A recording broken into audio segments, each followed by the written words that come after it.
Hey, and welcome to episode 2 of our Far Cry 3 Let's Play. Sorry I was slow in the introduction. I just didn't feel like talking over all the cutscenes. Like I am now.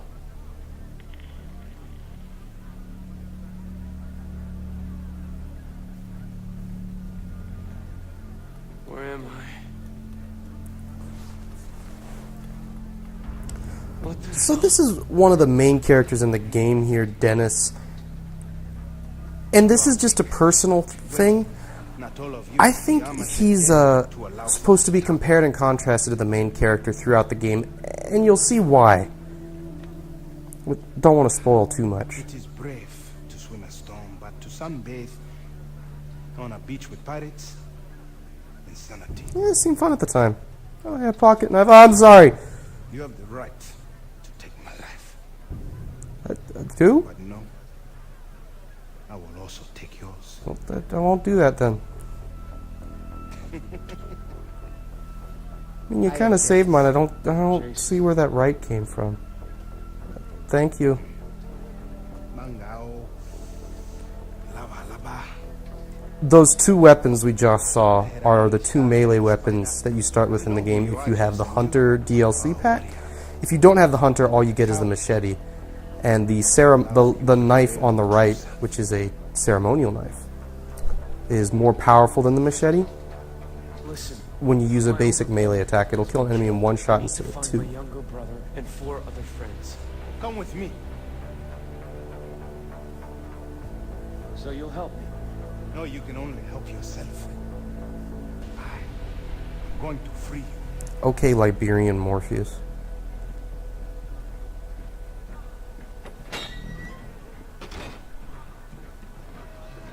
How did I get here? I found you on the beach. We used a Welcome car to a and Manaki feet. village. It is something, isn't it, huh? Salamat, Tangahari. I have Jess and Brody with me. The Here are man people who who was may dead be must seizing come or alive. dancing. Like, look at that guy. It's a sign that the battle has turned. Our people are new. Yeah. So, Look at that. these are your people? The island calls to the strongest. It called to me. Called to The Bruce island Banner. dwellers, the Rakyat, accepted, and I became a member of the tribe.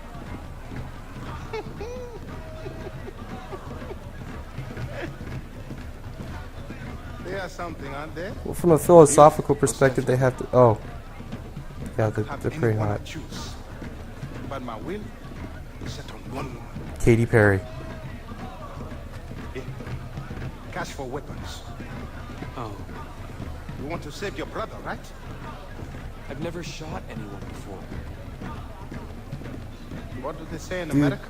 You're surrounded by pirates. This is the first time. Yeah. Every Go buy the gun.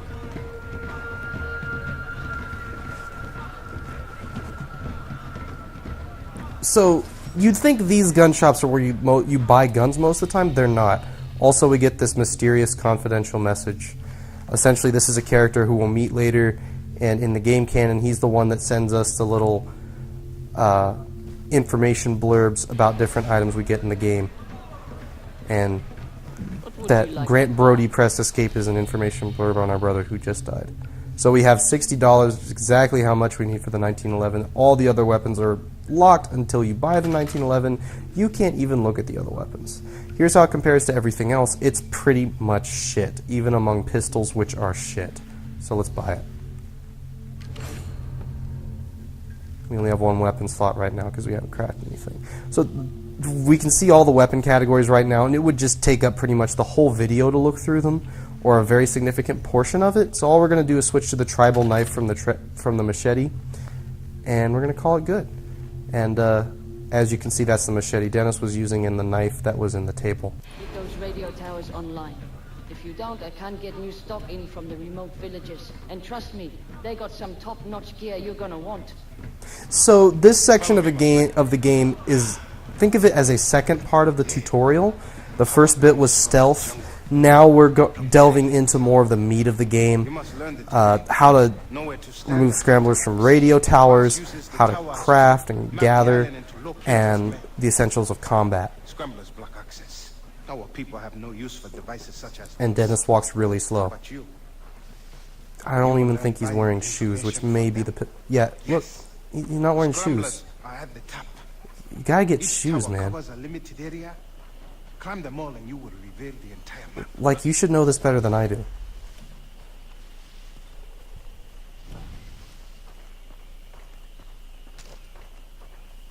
You can do target practice on these little things. Since there's no way I'm going into any actual combat with situation with an M1911, I'm going to go ahead and waste bullets on this. We did pretty good. No past me, it's the other way. Yes. Yes. Good job.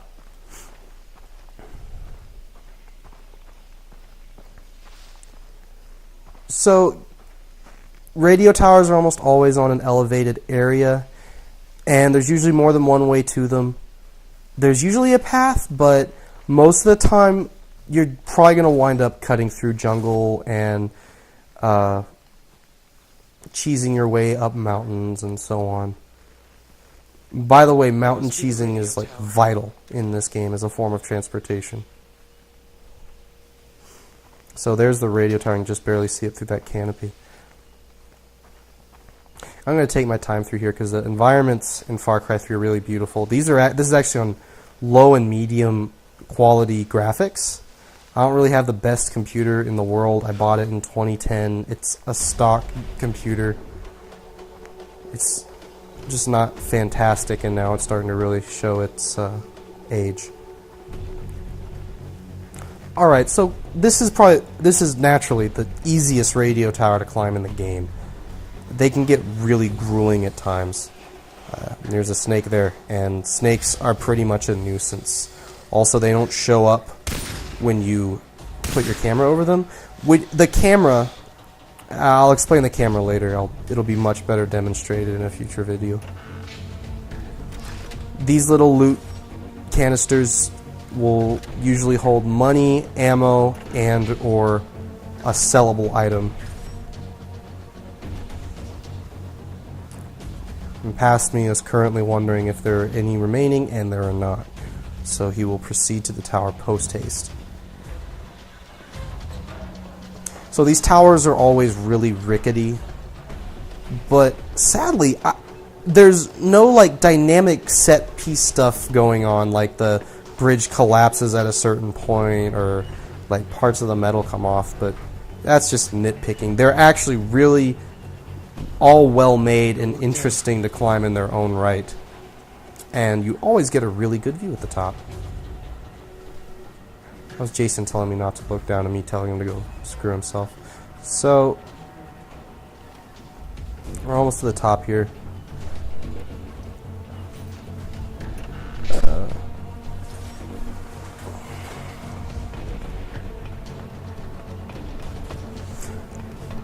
Up here where the scrambler is, there's almost always a loot item. So always just check around in a circle. That's really all you have to do, is just walk around a circle. Those little black smoke clouds, that's a pirate outpost. You can always tell where an outpost is by those smoke clouds. You notice for like a fraction of a second there was a smoke cloud behind that mountain to our left.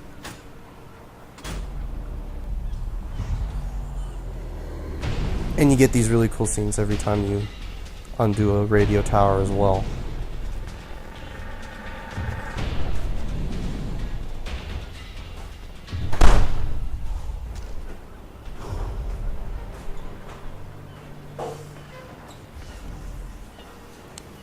This is also one of the few points in the game where the zipline from the radio tower actually takes you to where you want to go. Almost every time I unlock a radio tower, the zipline goes nowhere I'm interested in going to. It's done. Good. Show me a map. And for some reason, the paper map we equipped in the pirate outpost is only visible after we get the corresponding radio tower for each area. Adventure. The island calls to you. And like you, Jason, the shopkeepers are from the outside. They will use So you'll see that 6P9 is now free in the stores. It's a different pistol and the only pistol that can be customized with a silencer. There is another pistol with a silencer. It's what's known as a signature weapon, and we'll learn about them later. Now, he says pick wherever you want to go, but you have to select the Boars, because the Boars are how you make the rucksack, which is a very basic and necessary item. Also, these Boars disappear after you hunt them, unlike all the other hunting grounds. These Boars, once you finish this mission, they're gone. They don't spawn there anymore. And you need boar skin for a lot, so don't just stop at 2. Get as many Boars as you can find. So first things first, we're going to loot these 2 boxes here, buy a new weapon, and then we'll be on our way.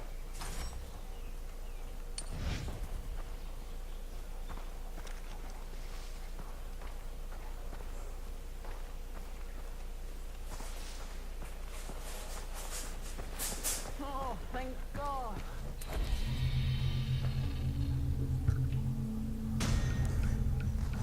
So selling all that gave us just enough money. Even though the 6P9 is free in the store, the suppressor costs $400, which is a pretty penny. So that's going to be everything we have, but it is worth it. Silenced weapons are the way to go in this game. You don't want to be running around without some kind of silenced weapon, because again, stealth is very pivotal. Alright, so I skipped a lot of walking. This is a little loot area just before the mission zone. There's about 3 loot items here. You see 5 on the map. We'll come to those other 2 right now, or just after this one. And you'll notice there's nothing here. That basically means they're probably in a cave system somewhere under us. And I checked the house here just to see if there was something easy like a trapdoor, but no such luck. So we're just going to head straight to the mission zone after one thing. These are white-leafed plants. You use plants for crafting syringes. These white-leafed plants can be used to craft special syringes, but you don't get access to them until you do special in-game challenges. Namely, you have to collect a certain number of relics before those special syringes become available. So we've got that little indicator telling us which ones we want to get. These crimson-leafed plants can be used for combat syringes, which buff you in different ways relevant to firefights. These green-leafed ones are used for typical healing syringes, and also for a couple other like exploration in syringes and such and so, as well as an endorphin boost, which is awesome, and we won't get to it for a while. So we found our first boar, and 5 shots from the 6P9 will take it down. Since we can fire that as fast as we can click, that's no real issue.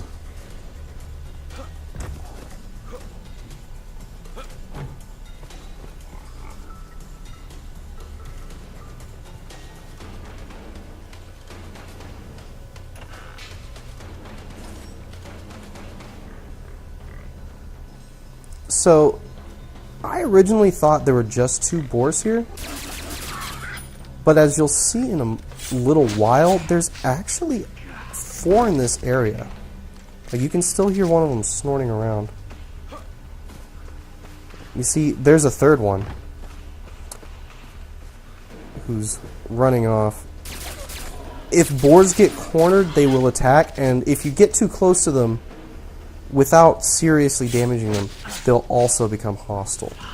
The line between hostile and non-hostile animals is vague. The camera makes it look like they're either definitively hostile or not, but some are just territorial. They'll only really fight with you if you get close to them and don't give them their space.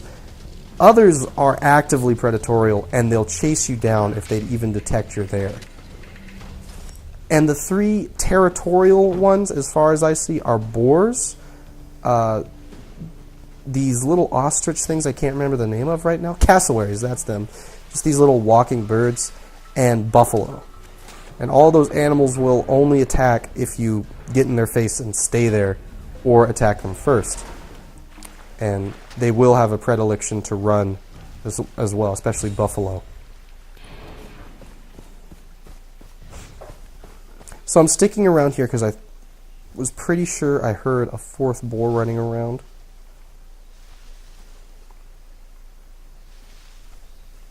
And the reason I want to get an even 4 is because it takes 2 boar skins to make the rucksack, which we have to make for this mission. And it takes 2 also to make a simple ammo pouch, which you won't get for a long time unless you can get 4 boars off of this mission.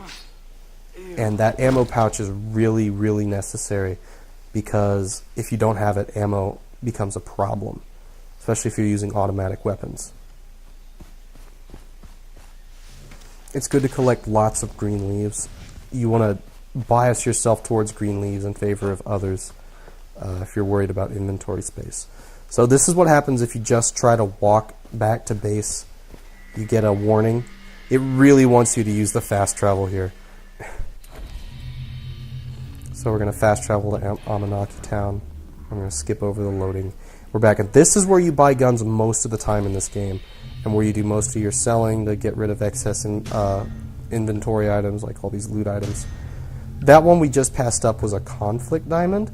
Those are really expensive, and anytime you see something... Oh, I'll talk about that later. This is a weapon from the Hunter DLC pack, the M700 Predator, and it is really strong. And we're not going to use it because if you don't have the Predator pack, the start game is much harder. So I'm going to do my first games without using the Predator. Now, I haven't done this in a playthrough, so I'm going to admit I've already recorded the first 4 or 5 videos, and I die quite a bit. It really is a game changer to have a sniper rifle, especially a silenced one.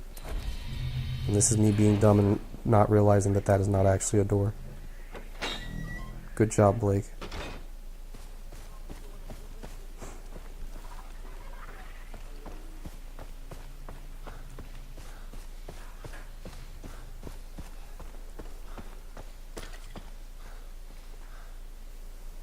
Dennis, I'm back. I've collected a random assortment of herbs and meat. Good. Then bend nature to your will. I will teach you. That's all you need to do. Take all the green things you found and put them in a needle. There's no subtlety to this crafting. You just take plants, turn them into syringes. And the process is essentially instant because you can do it in the middle of combat. Jason, you may even find more powerful plants out in the woods if you are lucky. And you just need to stuff them into these extremely powerful syringes that magically turn them into medicine. Crafting will allow you to carry more weapons, money, loot. So you'll notice that there's only one thing in that entire menu, and that's just because it's not showing us the others yet. It is a sign that you are And special. these tappers here are just south of Amanaki Town, so later on we're going to go hunting for them. Let me show you how to add to them. With So now each he's going to show us the a skill skills tree. mastered. You can choose to learn skills in And 3 the different arm, areas. the Now, tattoo you got on I your will teach arm you to actually pick them. grows larger and more complex as you get more skills. Each skill constitutes the tattoos, and you see that design in the background. That lights up each time you've gotten a certain skill. Lights up with the tattoo that you got with that skill, and you can press that view tattoo button Each new skill you learn to actually see the will tattoo grow. you got. Choose another. Or maybe it only lights up on the view tattoo screen. So if I got cook grenades here, I'd unlock those 4 skills connected to it. Anytime you unlock a skill, anytime you get a skill, you unlock the 4 skills next to it. And there's only an exception here because we haven't finished the tutorial mission, and it really only expects us to have the 2 skill points it gives us. Rightly so. So we got those 2 new tattoos from those 2 new skills. Hey, Felipe, we are driving to the outpost near Amanaki. We have one of the Americans.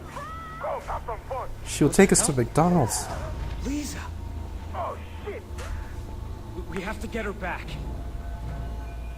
Come, follow. I have a plan, but it'll need 3 paper clips and Billy May's personal signature. What's this outpost they've taken Lisa to? The outposts are strongholds found throughout Rook Island.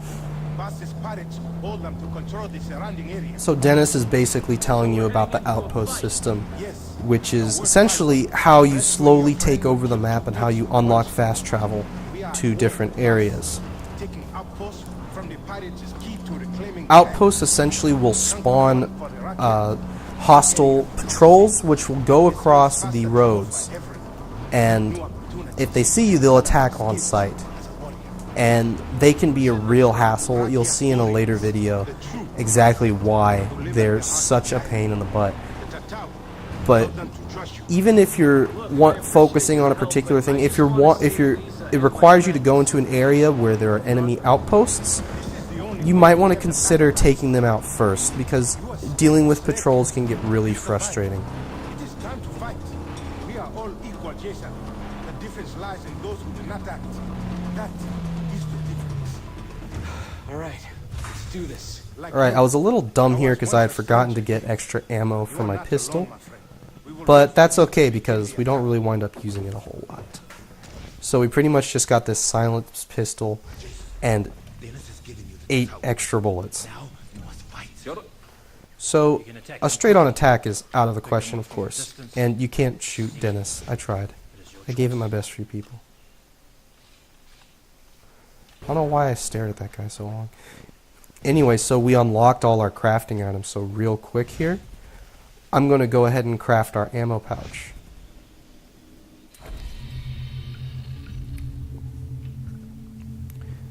Again, really good idea to run around that hunting ground area some more, even when you've collected everything, and make sure you've gotten all the boars in the area. Hopefully you'll get 4 like I did. Maybe there's always 4. I'm not sure. Up until this point I thought there were only 2. There's another white plant. So these little holes in the fences obviously are really nice stealthy entry points. Now here's the camera and how useful it is. You can hover over someone and it'll A, give you an indicator over their head to tell you what weapon enemy type they are.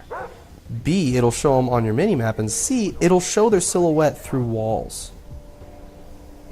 You can see them right there. And this comes in really handy when you're trying to sneak around enemy patrols, because you have a huge combat awareness advantage over them. I'm sick of this island, and everyone on it can burn in hell. So that was Ventrilo messing up. Anyways, so I want to indicate something here. Even though it looks like stealth is completely out the window at this point because that dog caught me and this guy sees me and so on, guess what? If you reposition, then you can lose their attention, and doubly so because as soon as they see you on this mission, the Rock-Yacht start attacking and taking their attention elsewhere. So right as we're speaking, the Rock-Yacht are coming up the other side from the north, and the pirates are going to start paying attention to them.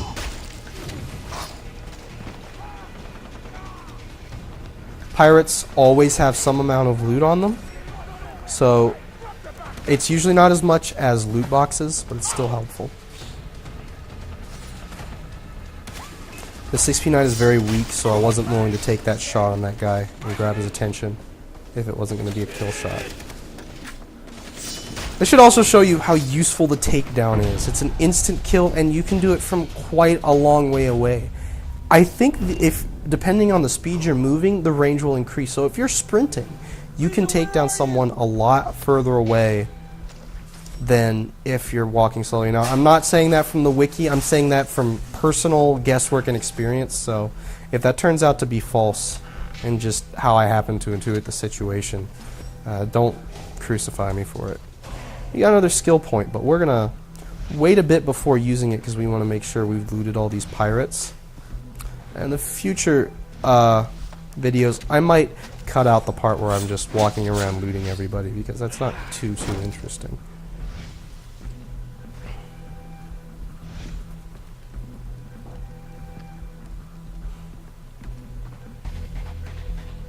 Everything's gonna be okay, Lisa! They're all gone! You're safe now!